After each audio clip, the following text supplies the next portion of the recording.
Hey guys, this is Comic Uno, and today I'm doing a review for All New X-Men issue 30. And before I start talking about All New X-Men, I want to give you guys a couple updates. Of course, I have Comic Uno episode 60, and that's a show where I review all the comics I read this week in one show. And here are the exclusive comics. We have Southern Dog issue 1, Fantastic Four issue 8, Starlight issue 5, X-Men issue 18, Future's End, issue 15, Avengers Undercover, issue 8, Smallville Chaos, issue 1, and Captain Marvel, issue 6. If you want to go check out all those reviews, that'll be annotated on Comic Uno, episode 60. And also, I'm making my own comic book, so if you want to learn more information about that, go check out the annotated video. But let's talk about All New X-Men, issue 30. I know this is a bit of a controversy for X-23 fans. Should she have the love interest of Angel? Did it happen too quickly? We'll discuss this throughout the whole review. But love the cover, love the art. Still, you know, a little skeptical about the whole concept. Is X-23, does she belong to Angel? Was a little bit too quickly. We'll see with the issue. But really like the art style. And let's see what's going on with the story. So with this issue, we get to see a couple of stories going on. One is X-23 and Angel starting to like each other. X-23 kind of pushing Angel away, saying, hey, why would you like me? But they're building up their relationship. And then Jean and Emma having a little bit of falling out, and by the end of this whole situation, becomes friends. And also Kitty flirting with Star-Lord and their connection kind of coming together.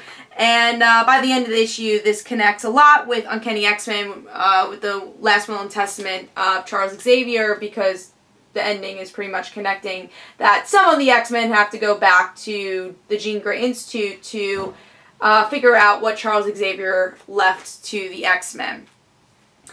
This is a really weird comic to review because I really liked it. I did like the issue.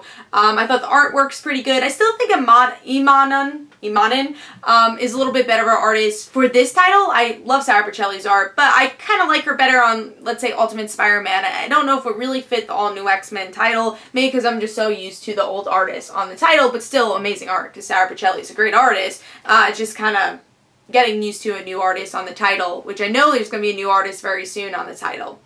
But yeah, going back to it, what I really liked about this issue was it's going back to the All New X-Men roots. Even though it's kind of a filler issue, I'm not going to lie, it's really just here to connect with the Uncanny X-Men and Brian Michael Bendis saying, hey, I know what's going on with all my titles, I could connect it, and most Marvel titles don't do that. If Original Sin's going on, half the time, maybe they won't even talk about Original Sin unless it ties into, like, oh, I found a truth. Sometimes, again, the Marvel Universe gets confusing, like, what's happening when, and timeline stuff. But since Brian Michael Bendis is writing Guardians of the Galaxy, writing Uncanny X-Men, and writing this title, he's able to connect all of that. And that's actually something I really liked about this issue, showing Brian Michael Bendis knows his timeline throughout all his stories, and he connects that very well with the issue.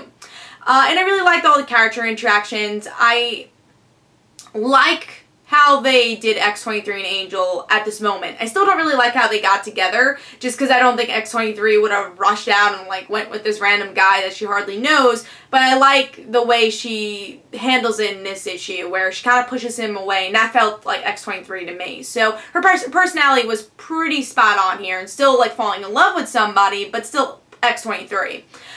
Kitty and Star-Lord thing, I'm still a little confused by it, but I'm glad Kitty's happy, and I'm looking forward to more of that relationship and getting to see more Kitty have a spotlight. Now, the thing that kind of confused me, I like the moments between Jean and Emma. I like that they're fighting, obviously, because they don't like each other. And I like how Emma was very much pushing Jean in this issue. Didn't quite like that they became friends in the end, and it happened off screen. That was something that kind of annoyed me about this issue, is that friendship growing, so they paid each other for years, happens off screen. Yeah, they could have taken this whole issue of them just trying to build a friendship and finding out exactly why they become friends, but they're all buddy-buddy by the end. So that made me feel a little unsatisfied. But overall, I like that I went back to the roots of All New X-Men. What this title used to be about is really getting into the root of what these characters all are. This is very much a character-based series. Art's really good, so I'm going to give it a solid 4 stars. I still enjoyed it, but there are some faults. That's why it's kind of hard to review this one, because there are some story faults here. So I'm going to give it 4 stars, I think you should pick it up. I hope you guys enjoyed. This is Comic Uno. Guys, don't forget to follow me on Twitter for Comic Uno and the Rant Situations. And don't forget to like my Facebook page. And I'll see you guys later. Bye.